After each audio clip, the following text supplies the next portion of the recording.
BX1+. Le face-à-face. Pour l'instant, on va consacrer notre débat quotidien au discours anti-vaccin. Faut-il s'inquiéter de ces discours où on pourrait retrouver parfois des éléments politiques propres à l'extrême droite, parfois la marque de mouvements religieux plus ou moins radicaux et des discours anticomplotistes, donc un grand melting-pot qu'on va essayer de décoder maintenant et d'y voir un petit peu plus clair avec Manuel Abramovich, qui est coordinateur de Résistance, un journal spécialisé dans l'observation des mouvements d'extrême droite. On sera avec Cécile van der Pelen, qui est professeure d'histoire à l'ULB et qui s'occupe notamment du Centre interdisciplinaire d'études des religions et de la laïcité, et puis Olivier Klein, qui est professeur de psychologie sociale également à l'ULB. On va d'abord rappeler un petit peu quels sont ces groupes qui développent ces discours. On va faire un petit tour d'horizon. On ne va pas pouvoir être exhaustif, Vanessa Lullier.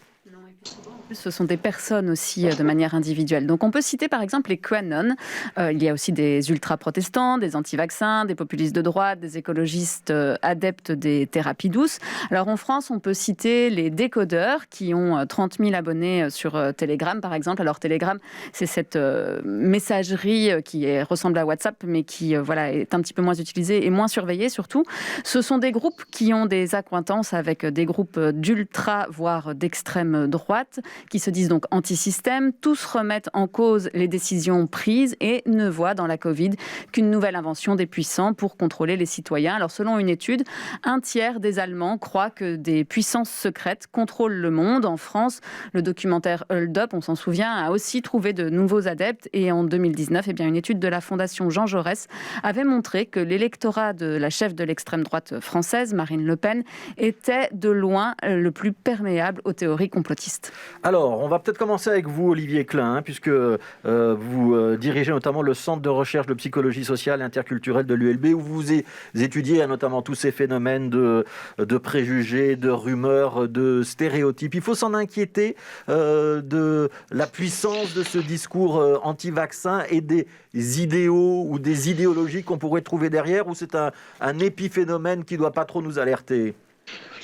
Oui, alors peut-être quelque chose qu'il faut clarifier, c'est que les gens qui hésitent par rapport au vaccin ou qui n'ont pas l'intention de se faire vacciner ne sont pas nécessairement des anti-vaccins. Donc les anti-vaccins, c'est vraiment une série de mouvements sociaux. Et donc, faut-il s'en inquiéter ? Ça reste un mouvement minoritaire. Mais ce qui est caractéristique dans cette pandémie, c'est vraiment qu'on a finalement des sources assez différentes. On a d'une part des mouvements d'extrême droite, comme ce qui a été dit récemment, qui favorisent une idéologie souvent très libertaire et donc qui vont être très opposés à la vaccination, vue comme une contrainte de l'État, etc.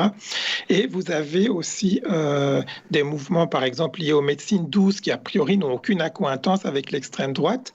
Et ce qui est assez étonnant, c'est qu'on trouve des convergences avec des figures qui finalement sont parfois appréciées des deux côtés. Donc c'est ça qui me semble étonnant et remarquable dans la dynamique qui s'observe maintenant. C'est vraiment la convergence de finalement mouvements assez divers et hétéroclites qui tous favorisent une opposition à la vaccination. Ouais, vous dites donc une sorte de coalition des oppositions avec des raisonnements et des valeurs qui peuvent être très très différentes d'un mouvement à l'autre. Quand vous dites c'est très minoritaire, ça reste très minoritaire, c'est vrai, mais ça commence à être inquiétant parce qu'on voit que l'hésitation vaccinale, elle est en train de progresser. Est-ce que c'est lié à ces mouvements ou est-ce que c'est juste une hésitation personnelle qui n'a pas de base idéologique ou religieuse ? Oui, ce qui est vraiment remarquable quand on observe l'influence de ces mouvements, c'est qu'ils ont vraiment... Ils ont vraiment un pouvoir d'influence sur les gens qui hésitent, qui ne savent pas, qui doutent. Et ils sont en fait, par exemple, quand on observe leur pouvoir d'influence sur Internet, par exemple, on constate qu'ils sont, par exemple, beaucoup plus influents que, je dirais, le discours officiel sur le vaccin. Enfin, c'est d'ailleurs une affirmation complotiste de parler de discours officiel, mais je dirais le discours scientifique traditionnel. Alors que ces mouvements anti-vax, en fait, ils arrivent à ratisser très large. La vaccination va être associée à toute une série d'autres problématiques qui préoccupent les gens, d'ailleurs à d'autres théories du complot par exemple, et donc ça a quelque chose d'assez séduisant, ça va travailler sur toute une série d'émotions, et donc ça permet finalement de fédérer des gens qui sont a priori peu intéressés par ces mouvements, mais qui vont être séduits parfois par ce type de discours. Ouais. Céline Van der Pelen, donc avec vous, on va plutôt s'intéresser à l'aspect religieux de la question. Vous confirmez qu'il y a certains mouvements religieux qui développent auprès de leurs fidèles un discours anti-vax, ou en tout cas un discours de prudence, voire d'opposition à la vaccination ? Oui, je confirme en précisant que les grandes religions, les grandes religions qu'on appelle révélées, donc le christianisme, le judaïsme et l'islam, sont en général favorables à la vaccination. Donc c'est toujours l'expression de mouvements plutôt minoritaires qui sont dérangés par l'idée que la vaccination serait en fait une contestation de la providence divine. Ouais. On peut citer des exemples. On a dit par exemple qu'il y avait des difficultés spécifiques dans la communauté subsaharienne parce que par exemple dans les mouvements évangélistes, il y aurait une réticence à la vaccination. Vous confirmez ça ? Je confirme ça en précisant peut-être deux choses. La première chose, c'est que d'une manière un petit peu presque structurelle, les mouvements de résistance, de réticence ou carrément de contestation à la vaccination se trouvent dans toutes les catégories sociales depuis l'invention du vaccin en 1795. Hein, donc vous en trouvez, et dans toutes les classes sociales aussi, que ce qu'on soit riche, pauvre, éduqué ou pas, il y en a toujours partout. Ça, c'est une première chose que je voulais préciser. Une deuxième chose intéressante aussi qu'il faut toujours avoir en tête, c'est que le principe même de la vaccination, et là on revient, c'est plutôt Monsieur Klein qui pourrait préciser ça, le principe même de la vaccination peut être dérangeant d'un point de vue presque émotionnel, puisqu'il repose sur le fait d'injecter une substance plutôt malade à un corps sain qui se porte bien. Et donc, il faut toujours avoir ça en tête aussi. Alors, ceci explique la variété, effectivement, des réactions à l'idée de vaccin. Et ceci aussi explique que, pour finir, ce qui est plutôt déterminant dans les prises de position contre le vaccin, ce sont souvent d'autres circonstances politiques ou sociales. Un exemple classique, c'est toutes les anciennes colonies ont une réticence au vaccin parce que historiquement, effectivement, le vaccin a été une manière de contrôler les populations et d'imposer une réglementation ou d'imposer des tas de choses aux populations. Et il y a ce souvenir, cette mémoire décolonisée à l'égard de la vaccination. Une dernière question sur cet aspect-là, c'est Céline Van der Pelen. Est-ce qu'il y a des mouvements religieux ? Je pense par exemple aux témoins de Jéhovah, pour qui, par nature, contrarier la nature ou contrarier l'œuvre divine, c'est pas possible. Et donc, on va refuser la vaccination, toutes les vaccinations. Ça existe en Belgique ? Oui, bien sûr, ça existe. Alors, il y a peu de religions qui sont systématiquement contre le vaccin. Pour la bonne et simple raison que c'est que d'un point de vue presque de nouveau structurel, la vaccination peut aussi être vue comme une prophétie, une grande découverte envoyée par Dieu. Voilà, donc on a fait un petit tour sur les religions. Je voudrais qu'on termine le premier tour de table avec l'aspect politique de la question. Vanessa Lullier a cité un mouvement américain maintenant bien connu, qui est QAnon.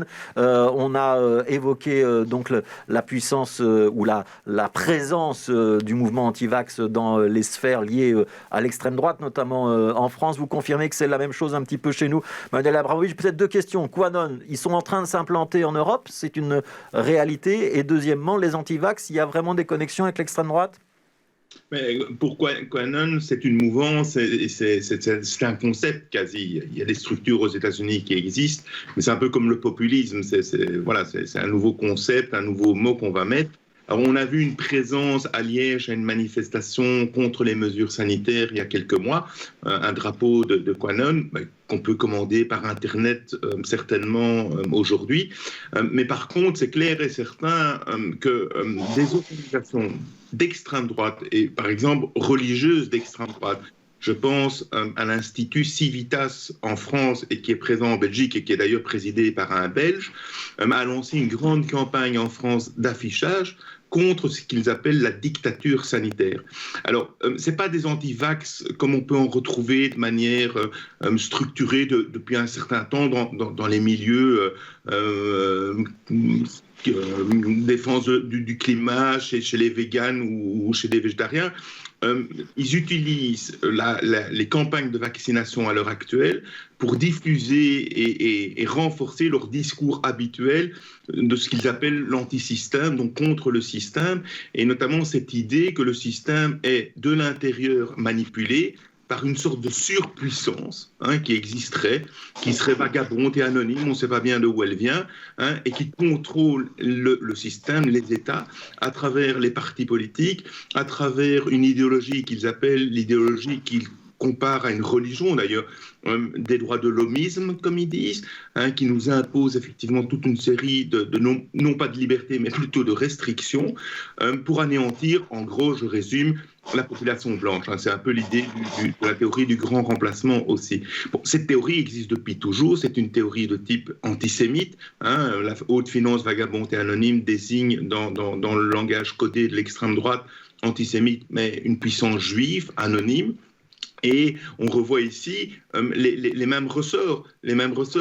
La dictature sanitaire veut nous imposer non pas de se faire vacciner, de se faire contrôler, mais de contrôler tout simplement par ce qu'ils appellent le Big Pharma, derrière lequel on trouve Microsoft et son fondateur, qui sont eux-mêmes manipulés par ces hautes finances, etc., etc.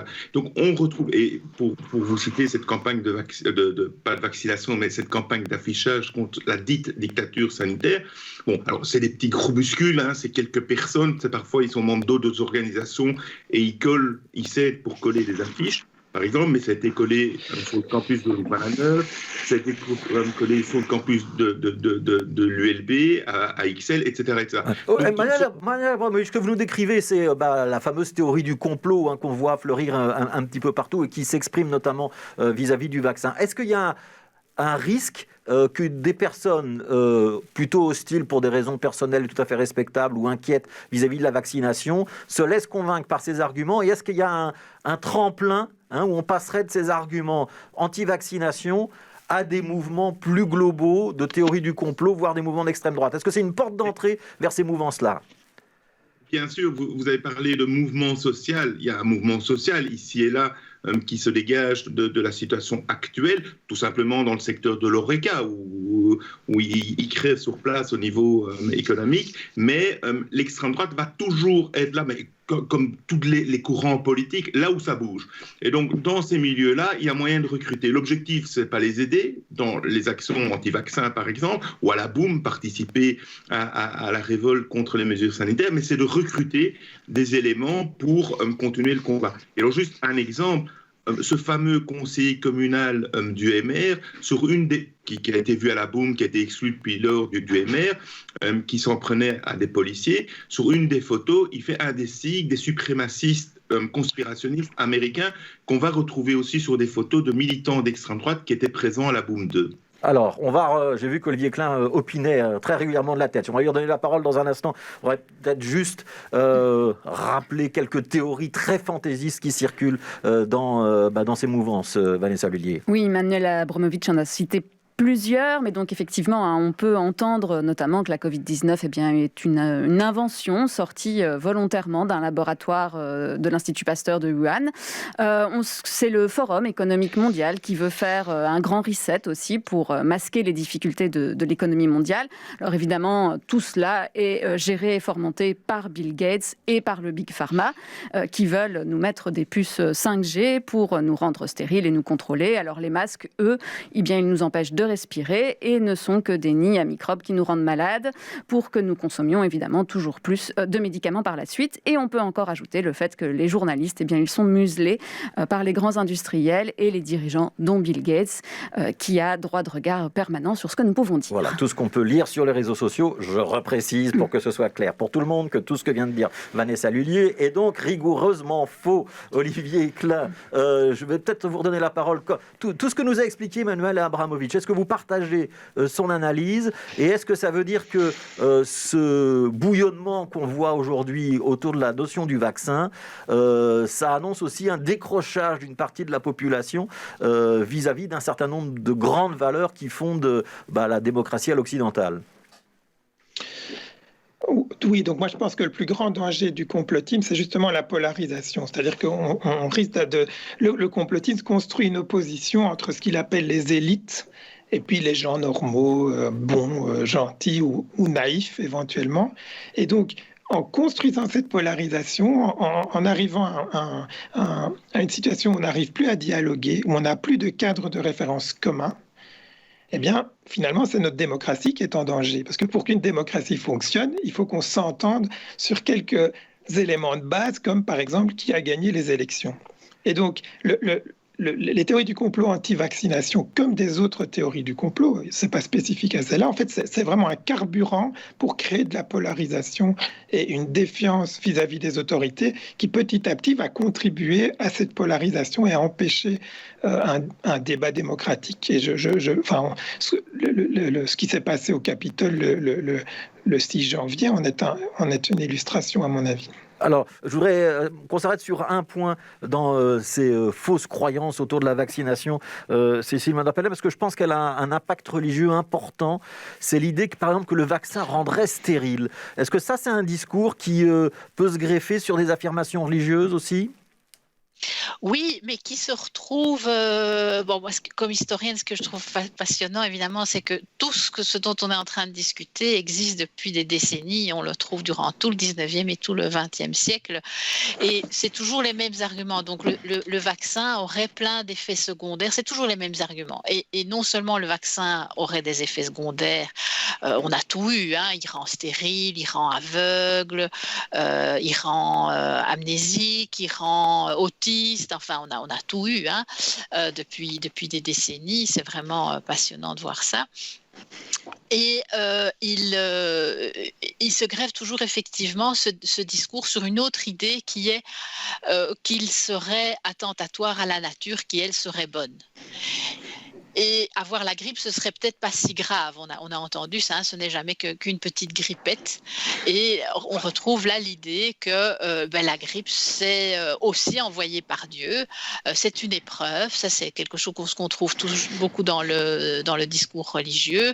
Et le vaccin, ce serait empêcher Dieu de nous envoyer une épreuve qui ne peut être que bénéfique et qui peut nettoyer et notre corps et notre âme. Ouais. Manuel Abramovich, est-ce qu'il y a un outil pour contrer la propagation de ces idées-là, qu'on parle de l'extrême droite, de théorie du complot, de théorie religieuse? Parce que ceux qui sont convaincus, par définition, ils ne sont pas en train de nous écouter. Alors, ils nous écoutent peut-être en rigolant et ils ont leurs propres canaux de communication via les réseaux sociaux ou ailleurs. Est-ce qu'on peut aujourd'hui, en 2021, avec l'essor de ces petits groupes de communication quasi hermétiques, contrer ce genre de discours ou c'est peine perdue ? Alors non, c'est pas peine perdue, c'est jamais peine perdue. Tout combat a le mérite de devoir se mettre en place et contre un véritable problème, c'est la confiance dans les institutions. Alors il faut être défiant, il faut être critique, il faut pouvoir dire quand ça ne va pas, mais cette opposition globale est extrêmement inquiétante parce qu'effectivement, elle peut pousser les gens à adhérer à de sortes de nouveaux leaders. On parlera même quasi de gourous qui pourront apparaître. Alors, sur le court terme, face à ce qu'on appelle les conspirateurs et les conspiratifs, ceux qui sont adeptes des théories de conspirationnisme, d'abord, je voudrais dire, comme le dit un pédagogue français, Franck Lepage, par rapport aux théories du complot, il y a deux problèmes. Ceux qui voient des complots partout, et ceux qui voient des complots nulle part. Donc on sait très bien que Kennedy, par exemple, et Lumumba ont été assassinés suite à des complots. Mais pour ceux qui en voient partout, c'est pas peine perdue. C'est peine perdue dans le court terme. Je crois qu'il n'y a même pas moyen de discuter. Et vous avez tous autour de vous, et moi aussi, des gens de nos familles, d'amis, qui de temps en temps, effectivement, expriment un symptôme, on va dire, conspirationniste. Et qui croient qu'ils ne veulent pas les faire vacciner, comme vous le disiez, Madame, là tout de suite, c'est dans tous les milieux. Moi, c'est parmi des étudiants, c'est parmi des amis, des riches, des pauvres, tous les milieux.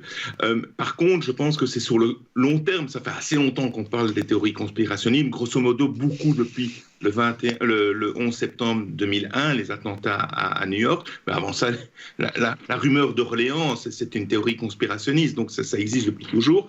Mais je pense que c'est une fois de plus contre la répression, l'éducation. Il ne faut pas réprimer les conspirateurs, ceux qui croient, ils ont le droit. La croyance n'est pas un délit, mais une opinion, un avis. Et ici une croyance, mais il faut travailler dans les écoles. Si on fait des initiations à l'éducation aux médias, il faut les renforcer. Et moi, je le vois, je suis enseignant en haute école, donc je reçois ces étudiants qui ont fait 6 ans de secondaire, 6 ans de primaire.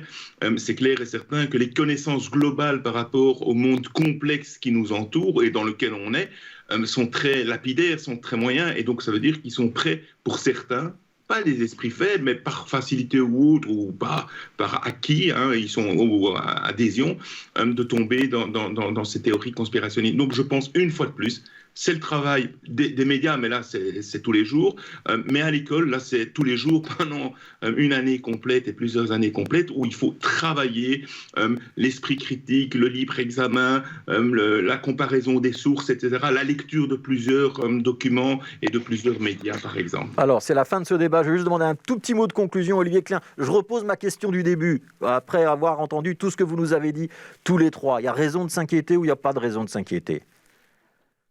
Je pense qu'il faut être vigilant, oui.